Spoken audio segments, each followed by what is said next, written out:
नमस्कार अभिभावकों। जैसा कि नवीन एकेडमी स्कूल के ऑनलाइन क्लास शुरू कर रहे हैं, आज हम 10वीं कक्षा का कोर्स शुरू कर रहे हैं। इसमें 10वीं में हम सामाजिक विज्ञान का कोर्स शुरू कर रहे हैं। 10-12 मिनट का वीडियो यहाँ एक्सप्लेन करेंगे, पढ़ाएंगे। उसके बाद हम इसी टॉपिक से संबंधित नोट्स भी भेजेंगे। वो बच्चों को घर पे नोट्स पढ़ने होंगे और उसके बाद उसी नोट में से हम प्रश्न भी देंगे ताकि उनका उत्तर छात्र घर बैठ के पढ़ सके, उत्तर याद कर सके। वीडियो ज्यादा से ज्यादा 10 मिनट या 15 मिनट तक का ही होगा। क्योंकि अच्छा वीडियो बनाएंगे, आधा घंटे का वीडियो लगभग 1 GB तक हो जाता है और उतना नेट भी नहीं रहता। इसलिए हमने पर्याप्त छोटा वीडियो बना रहे और सभी अभिभावकों से मेरा यही निवेदन रहेगा कि बच्चों को ये वीडियो दिखाए ताकि बच्चे वीडियो समझ सके, उसके बाद टॉपिक पर भी गौर कर सके। चलिए अब हम बढ़ते हैं हमारे टॉपिक की तरफ।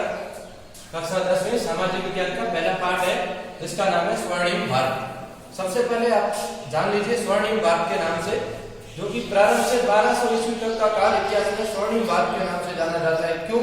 क्योंकि इस समय भारत की स्थिति अच्छी थी, यहाँ कोई विदेशी शासक का इतना आधिपत्य नहीं था, स्थानीय शासकों ने यहाँ शासन चलाया।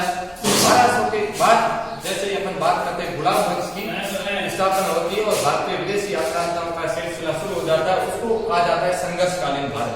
तो स्वर्णिम भारत पाठ का नाम है। इसमें से ही आज हम एक टॉपिक शुरू करने जा रहे हैं। उस टॉपिक का नाम है महाजनपद काल। उसका नाम है महाजनपद काल। महाजनपद काल 600 ईसा पूर्व से 325 ईसा पूर्व, या अपन यूं भी कह सकते हैं ईसा पूर्व 6ठी शताब्दी से 325 ईसा पूर्व तक का काल इतिहास में महाजनपद काल के नाम से जाना जाता है। जैसा कि 10वीं के विद्यार्थियों, तुमने 9वीं कक्षा में सामाजिक विज्ञान का पहला पाठ पढ़ा था, विश्व की प्रमुख सभ्यताएं। उसमें आपने सिंधु सभ्यता भी पढ़ी, उसके बाद आपने एक पढ़ी थी वैदिक सभ्यता, और वैदिक सभ्यता आपने पढ़ी थी पिछली बार 9वीं कक्षा की सामाजिक विज्ञान के पहले पाठ में वैदिक सभ्यता। और ये वैदिक सभ्यता आपने पढ़ी थी 1500 से 500 ईसा पूर्व। और इस वैदिक सभ्यता के 2 भाग किए थे। एक अपन ने किया था ऋग्वैदिक काल, एक अपन ने किया था ऋग्वैदिक काल और दूसरा उत्तर वैदिक काल। ऋग्वैदिक काल और उत्तर वैदिक काल। ऋग्वैदिक काल अपन पढ़े थे 1500 से 1000 ईसा पूर्व और उत्तर वैदिक काल 1000 से 500 ईसा पूर्व। ये इतिहास चल रहा है। यानी अपन प्राचीन भारतीय सभ्यता, अपन सिंधु सभ्यता पढ़ी थी, सिंधु सभ्यता के बाद वैदिक सभ्यता पढ़ी थी। वैदिक सभ्यता 2 भागों में अपन ने पढ़ी थी, ऋग्वैदिक काल और उत्तर वैदिक काल। और उत्तर वैदिक काल 1000 से 500 ईसा पूर्व तक। उत्तर वैदिक काल के बाद अपन जो इतिहास में पढ़ते हैं वो काल आता है महाजनपद काल। क्या आता है? महाजनपद काल। आई बात समझ में? तो इसमें महाजनपद काल इसलिए कहते हैं कि 6ठी शताब्दी ईसा पूर्व में भारत में शक्तिशाली स्वतंत्र राज्यों की स्थापना हो गई थी और इन्हीं स्वतंत्र राज्यों को महाजनपद कहा गया। तो सबसे पहले अपने को यह बात आपको जाननी है कि महाजनपदों का उदय किस प्रकार हुआ। महाजनपदों का उदय किस प्रकार हुआ? ऋग्वैदिक काल तक अपन बात करें तो सबसे छोटी संस्था थी परिवार। परिवार से मिलकर बड़ी संस्था बनी ग्राम। ग्राम से बड़ी बनी संस्था विश्व, या इसको विश्व कहो या इसको अपन कुल भी कह सकते हैं। और इन कुलों को मिलाकर एक संस्था बनती थी जन। क्या बनती थी? जन। ये इतना क्रम है अपने ऋग्वैदिक काल का। और उत्तर वैदिक काल में इन जनों को भी मिलाकर बड़ा राज्य बन गया जनपद। और जनपद से भी बड़ी संस्था हुई महाजनपद। तो ये जो मैंने क्रम बताया, इससे आपको जान लेना है कि महाजनपदों का उदय किस प्रकार हुआ। सबसे छोटी संस्था परिवार थी, परिवारों से मिलके ग्राम, ग्रामों से वेश्या कुल, कुलों को मिला के जन बनता था, जना से जनपद, और जनपद से महाजनपद।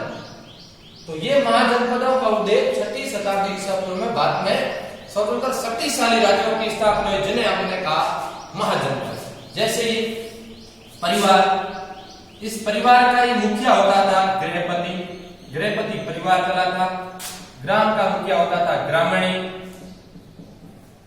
विष का होता था विषपति, और जन, उसके बाद जन, जन से बड़ा क्या जनपद, जनपद से बड़ा क्या महाजनपद। और इनका शासन चलाता था राजा, जिसे कहा था राजन, राजन लो या राजा।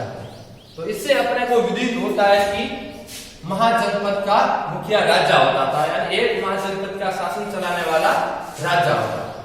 तो ऐसे ही कुल महाजनपदों का अपने को जानकारी प्राप्त होती है। महाजनपदों की संख्या है 16। कितनी है बच्चे?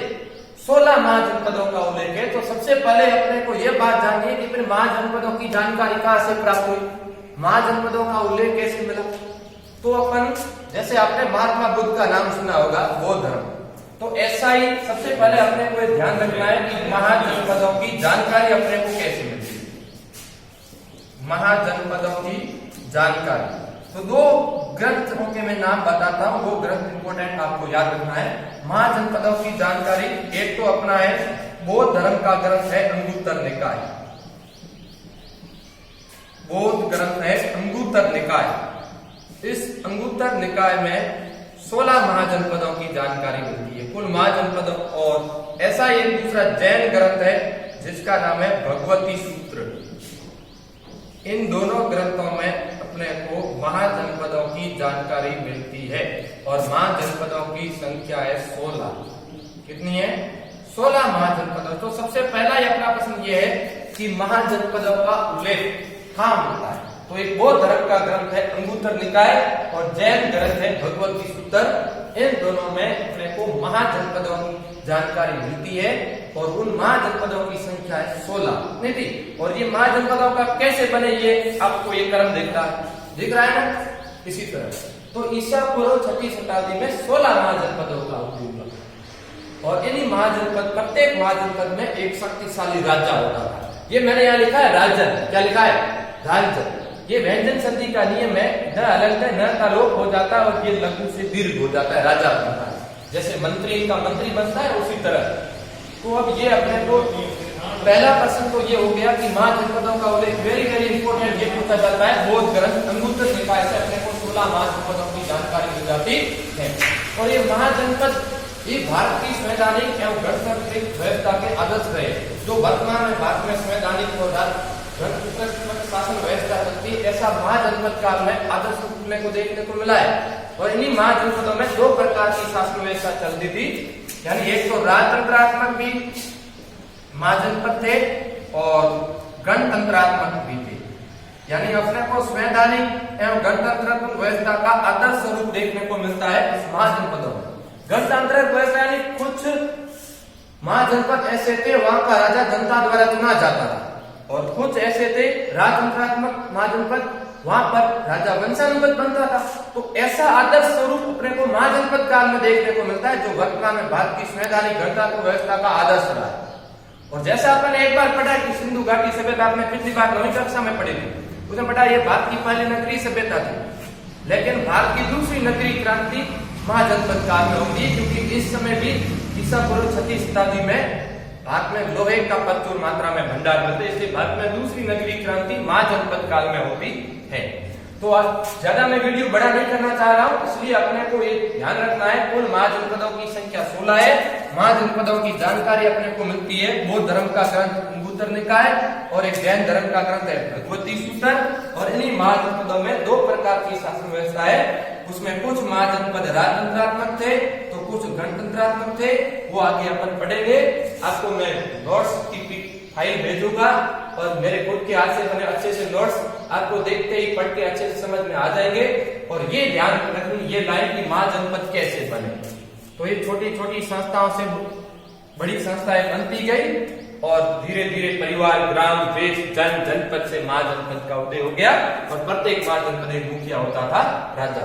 तो ऐसे ही 16 महाजनपद थे और 16 महाजनपदों की सूची इधर दर्शाई गई है और आपको मैं इसकी फाइल भी भेज दूंगा। उससे आपको यही आपका होमवर्क यही रहेगा कि इन 16 के 16 महाजनपदों के नाम और इनकी राजधानी का नाम आपको याद करना है।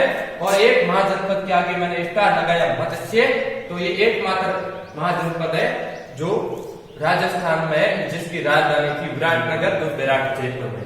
बाकी इस पर अपन चर्चा कल करेंगे, एक एक राजधानी वर्तमान में कहाँ स्थित है, कैसे है, मैं समझा दूंगा। और आज का आपका होमवर्क यही है कि ये उधर एक टेबल बनाई हुई है 16 महाजनपदों के नाम और उनकी राजधानी का नाम और महाजनपदों की कुल संख्या और कहां पर महाजनपदों का उल्लेख अपने को मिलता है। ये चीज ध्यान रखनी है बच्चों। तो आज का टॉपिक इतना ही है, महाजनपदों का नाम, उनकी राजधानी याद करनी है। बाकी इसके नोट्स मैं आपको भेज रहा हूं और 10वीं की सामाजिक विज्ञान की किताब भी मैं आपको ग्रुप में भेज रहा हूं। कल मिलेंगे, धन्यवाद।